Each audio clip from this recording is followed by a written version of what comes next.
Hello, friends and family on YouTube, and welcome to my Tinker Corner, where my electronics projects come and they die. Today, I got a little bit of something here. Some of you may have noticed that I haven't been uploading any drone videos lately. Well, that's because my drone's out of service. But not for what you may think it's out of service for. Actually, what I've been doing is I've been installing a gimbal. This right here is my Holy Stone HS700 drone, one I've been using in all my videos lately. Also, this one back here is wrapped in a cable. But this right here is the Eric's drone that I used that got caught in a tree. This is what's called a toy drone. And this one's kind of in the middle. It's not a toy drone, but it's also not a professional drone. And what this drone came with is one of these little itty bitty crappy gimbals. It's not really a gimbal, it's just an anti-shock. You can see right up in the top there, it just uses these squishy, spongy things. And that's all it does is keeps it from vibrating. But unfortunately, it doesn't protect it from doing this, and this, and this, and this, while you're flying through the air. So, what I wanted to do is I wanted to install a gimbal, so when it's flying in the air, no matter where the drone's at, the camera will be pointing in the same angle. So I went on eBay, and I found a really nice gimbal. And they sent it to me, and here it is, right here. This gimbal is what they sent me. A little big. I figured, oh, I can make it work. Well, one, it runs on 12 volts. This little drone only puts out 7.4 volts, or so I thought. So I fixed this on there and figured, okay, I can use a control board or a butt connector, and I'll be able to use this gimbal. No. I put it on the drone for a test flight, I zip tied it on there. It flew only up to about 200 feet, and then it just said, no, no more. And it dropped out of the sky like a rock. And I'm like, uh-oh, well, I managed to get it up before it hit the ground, so I managed to save it. So what I did is after that I emailed the eBay seller and asked them if they had something smaller that they could trade me for.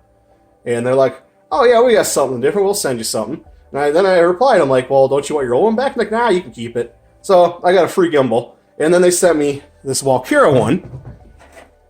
It is a Walkera, they call it a G2D.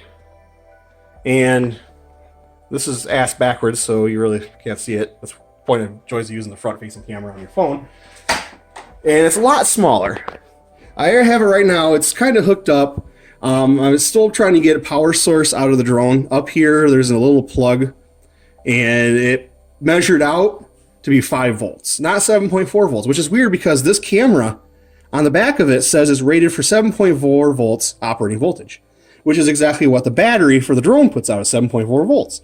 So I figured, okay, 1 and 1 is 1, the output should be 7.4 volts. No, it's not, it's 5. So this gimbal refused to start. So what I did is I ordered a butt connector off of Amazon, which should be enough to convert 5 volts to 7.4 or maybe even 12 volts. Right now I have it on this adapter at 12 volts. And I can bring it down to 7.5 and it'll run just fine. You can probably hear it faintly buzzing. And that's basically what it's doing, is it's calibrating. So, like I explained, where the drone goes, you'll go up, you can fly sideways, back, and forth. No matter where it goes, the camera's going to stay exactly where it belongs. Unfortunately, the landing legs of my drone are too short, so when I bump it against the ground, it starts freaking out. So I'm going to have to make the landing legs a little bit bigger on this drone.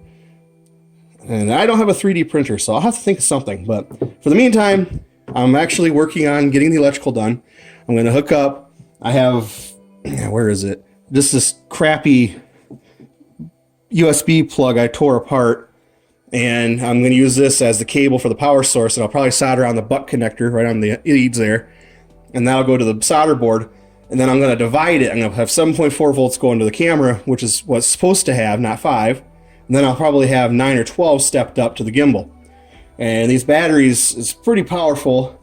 They're 2800 milliamp hours at 7.4 volts, which gives me about 20 minutes of flight time on a normal run. So I shouldn't see a severe reduction, even with reduction in efficiency because of the butt connector. And this should allow this drone to have really, really stable videos without having that leaning and the fluttering and whatever and high winds. And then after that, I plan to actually have an upgrade to this camera. Because this camera, it says it's 1080p, but I think it's upscaled 720p. But either way, this little guy is going to see a significant upgrade, and it's probably going to happen this weekend.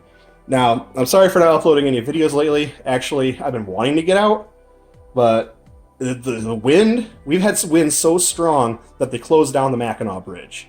And then it's just been raining, raining, raining. You can't get good vivid leaf pictures or video when it's constantly cloudy and rainy. This weekend will be the first weekend it'll actually be nice out, so maybe I can get it out. The butt connector will be coming for this drone on Friday, and I got this old soldering iron over here. That's why it's called my Tinker Corner, and I should be able to make everything work. So, yep. Yeah, sorry for, again, not uploading. I know it's a lot of fun seeing somebody who is an amateur at drones, modified drones, play with drones. I would like to be 107 certified someday, but right now I'm just a hobbyist. So, anyway, thank you for watching, and hopefully I'll have something uploaded on Saturday or Sunday.